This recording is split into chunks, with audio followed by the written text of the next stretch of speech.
Okay, welcome to this little video that I'm going to show on how to actually perform some schedule analysis based on schedule changes. So what I'm going to do is I'm going to open up my master program schedule, and I'm going to open up the details one for a second because that's what I've got. And what I want to do first of all is just make a copy of this schedule so that I can isolate the particular changes that I want to make. So let me go ahead and just hit copy, and this will be my master schedule, and this might be my permit delays analysis. Maybe that's the scenario I'm running, is that I've got some permit delays on this project and I want to analyze the particular changes there. So now I've got this saved and I've got a copy of it. What I can do is I can open it up in my CPM Gantt.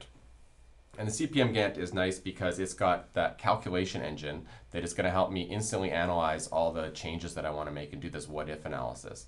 Let me just make this a little bigger. So I've got here a couple columns that I've added to the schedule change view. The first is the schedule variance, and the other one is the finish date variance. Okay, and they're both measured in days.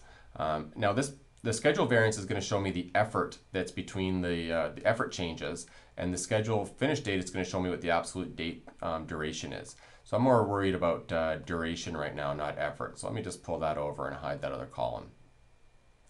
So if I look down here, well, first thing I want to do is approve my schedule. Okay. And I've got that approved already. And now this is going to allow me to do the analysis between my, my particular schedule bars. So you can see they're all lined up here. So let me go down and look at my permits and entitlements. That's task number 15. And suppose I want to push this task out a little bit because I think I'm a little bit progress, but I suspect it's going to be delayed now. So I can just push that out maybe a little bit. And you can see all the dependent tasks have been moved. So I've moved that out 128 days.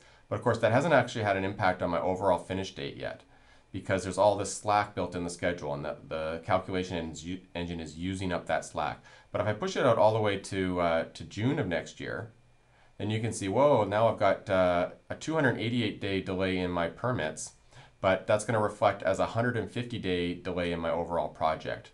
And so you can see all the dependent tasks and all the linking that I've done have pushed that out. So that's why the schedule is a little more tricky to analyze because you've got to look at all the dependencies and all the float and slack between your particular tasks. So let's just suppose that I'm happy with that, that date on there. I think that that's when it's going to start. And I can go ahead and save this schedule now. And now I can go back to my schedule over here and I can do a workflow operation. And I can say, okay, let's send this off to Andrew. And Andrew, what I'd like you to do is approve this. So please review and approve. And I can say that maybe do that by the end of the month.